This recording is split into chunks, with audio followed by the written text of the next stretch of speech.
Nesse vídeo a gente vai ver como é a melhor maneira de coletar dados da Economática se você precisar obter informações para depois fazer algum tipo de tratamento estatístico para a sua dissertação de mestrado ou tese de doutorado. Bem, nós estamos aqui no site da Economática e eu vou começar fazendo um screening.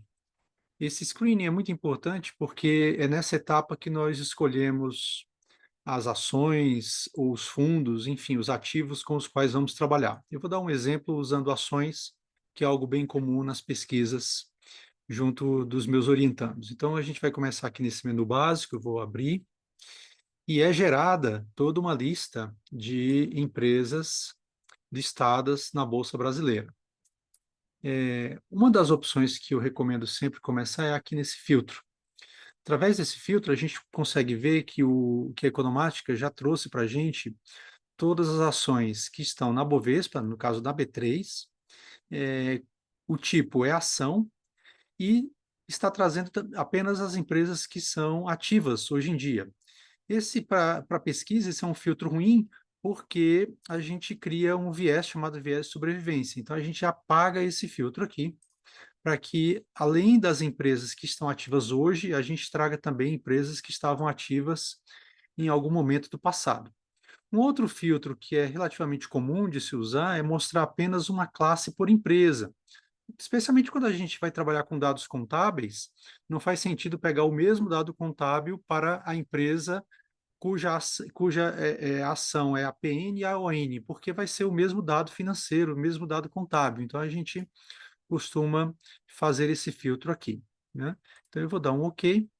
Ele processa, então agora vejam que a quantidade de empresas listadas ela é bem maior. E há aqui algumas ações, né, que já, por exemplo, fecharam capital, por exemplo, aqui VASP, Varig, né, no caso aqui dessas que a gente está vendo aqui. Então, essa é a primeira etapa. Eu posso aqui criar algumas colunas, e eu geralmente recomendo, especialmente porque em alguns estudos com dados em painel, a gente costuma usar alguns efeitos fixos, como, por exemplo, efeitos fixos de setor. Então, sempre cabe ir aqui em dados cadastrais, para ações, a gente colocar alguma dessas métricas aqui de setor. Eu vou dar o exemplo usando o setor Nikes. Eu não vou usar o setor econômico Bovespa, porque o setor econômico Bovespa só vai estar ativo, e eu vou mostrar isso, ele só vai estar ativo para as empresas que estão ativas hoje. Então, eu não vou ter esse setor para todas as empresas da minha amostra. Então, você vai ver que isso não acontece, por exemplo, quando a gente utiliza o setor Nikes.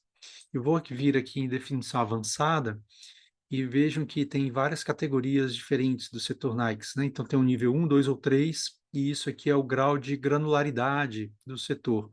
Então, por exemplo, se eu pegar setor 1, né, você já vai ver aqui que ele traz os setores, mesmo para as empresas que já estão com o capital fechado na Bolsa. Se eu trouxer aqui o setor Nikes nível 2, que já vai existir para 96 categorias, vejam aqui que uma mesma empresa pode ser de indústria manufatureira, mas ela pode ser subclassificada como indústria de alimentos ou outra, né? Ou, por exemplo, aqui, eletrodoméstico, então você já tem uma granularidade maior. Como a nossa bolsa ela é pequena em termos de quantidade de empresas, eu recomendo que a gente utilize o setor Nikes número 1, tá? Então, essa é a minha recomendação. Muito bem, feito isso, tá? Uma coisa que a gente vai fazer em seguida é construir um matrix. Nesse matrix, né, a gente vai começar vindo aqui nas três barrinhas e escolhendo as datas. Eu vou ali em vários parâmetros e vou escolher o período que eu quero. Digamos que eu queira dados anuais, eu quero dados anuais até o dia 31 de dezembro de 2021, que é o último ano fechado, e eu vou querer começar em 31 de dezembro de 2016, por exemplo. Dados anuais, ok. Então, vão aparecer aqui os últimos anos, né, de 2016 até 2021, são 6 anos completos. E aqui eu crio as colunas que me interessam. Então, por exemplo, se forem dados que vêm de balanço, eu posso vir aqui em demonstrativos financeiros. E aí eu vou escolher, né, por exemplo, o ativo circulante, eu quero o ativo circulante dessas empresas, eu posso vir aqui em definição avançada, e aí eu estou pedindo o consolidado da empresa para todos os trimestres do ano, eu posso escolher em moeda original, ou se me interessar, eu posso fazer algum ajuste por inflação, ou escolher em dólares, ou em outra moeda como euro. E basicamente aqui eu posso dizer que eu quero os dados em milhares e escolho a quantidade de casas decimais que me interessa, eu vou dar OK, e aqui eu tenho os dados para 2016 até 2021. Tá mostrando especificamente para a Varig, né, uma empresa que já tem o capital fechado, então, há muito tempo, então não vai ter essa informação, mas tudo bem, isso não é um problema para mim agora. Vou escolher aqui algumas variáveis, não muitas, para que a gente possa simplesmente fazer uma coleta simples. E eu escolhi aqui o ativo total e de repente eu quero aqui a dívida da empresa, eu quero o total de dívida da empresa de curto e longo prazo. Então eu posso pedir aqui total de empréstimos e financiamentos de longo prazo, e eu posso pedir o total de empréstimos e financiamentos de curto prazo, que depois eu vou querer somar isso uma com a outra, eu quero fazer isso aqui como se fosse um endividamento total. Então, eu vou vir aqui total de empréstimos e financiamentos de curto prazo. Vejam que aqui ele está usando o financiamento de curto prazo, mais eventuais debêntures e arrendamento, né? Então, eu estou querendo saber qualquer tipo de dívida de curto prazo que a empresa tem. Ok, digamos que eu só queira essas quatro variáveis, mas aqui você pode criar tantas variáveis quanto você quiser. O que é que eu vou fazer agora? Eu tenho aqui duas janelas. Eu tenho a minha janela atrás, aqui a janela de screening, e eu tenho aqui a minha janela, que é a Matrix. Digamos que eu queira obter todas essas informações, mas eu não quero para empresas financeiras. Então, eu já posso criar aqui um filtro em que eu vou no setor NAICS nível 1 e eu quero tudo que seja diferente do setor financeiro. Então, eu posso escolher aqui tudo que é diferente do 52, e aí, quando eu dou um OK, a quantidade de empresas ela já cai, né? Então, aqui a gente já não tem mais tantas empresas quanto antes, porque eu filtrei para que não houvesse empresas financeiras aqui na minha amostra. Muito bem. Se essa é a minha amostra que eu quero, tá? Eu vou aqui em exportar. E a minha recomendação que você faça a exportação é no formato CSV, porque esse é o formato de arquivo que é de fácil leitura para os softwares estatísticos como R ou Stata, por exemplo.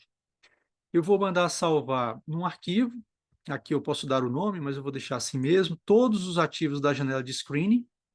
Então eu não vou querer só para Varig, né, que é o que está mostrando aqui, mas eu quero que seria o ativo corrente, mas eu quero para todos os ativos e todos os ativos em um único arquivo. E aí eu posso exportar. E aí vejam que na medida que eu vou exportando, ele vai percorrendo todos os ativos do screening e vai trazendo todas essas informações para o arquivo CSV, que é o que me interessa.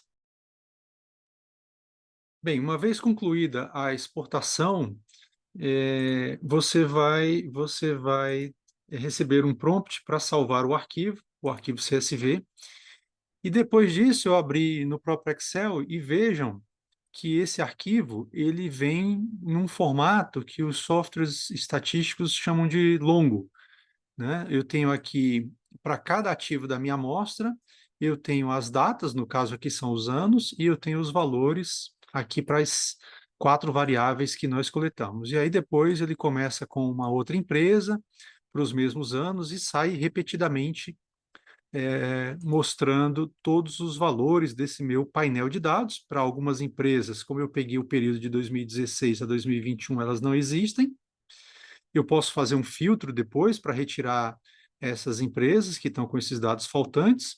Na verdade, aqui, se você for importar isso para um software estatístico, convém você substituir todos os valores que a economática chama de NA, que é traço, né? Você pode substituir isso por um vazio, mas eu recomendo sempre usar a opção de coincidir o conteúdo da célula inteira, para que você não capture eventuais números negativos e ele substitua esse número negativo por um número positivo, né? Porque ele vai sumir com esse menos. Então, coincidir o conteúdo da célula inteira faz com que isso não aconteça. E aí aqui você pode importar simplesmente para o seu software. Outra coisa também é que a Economática, ela cria essa chavezinha aqui, que é esse XBSP, que você também pode mandar substituir tudo isso aqui por vazio, né?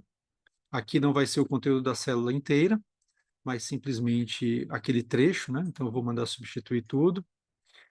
E aqui isso vai ser importante porque depois eu posso utilizar esse ticker aqui, esse código do ativo, para fazer algum tipo de sincronia.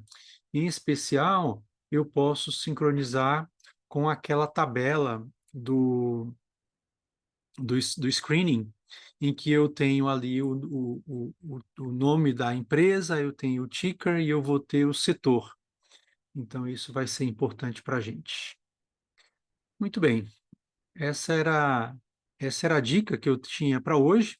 Eu espero que isso sirva para que você possa fazer uma coleta de dados mais rápida e mais eficiente para o seu trabalho. Bons estudos e boa sorte na sua pesquisa.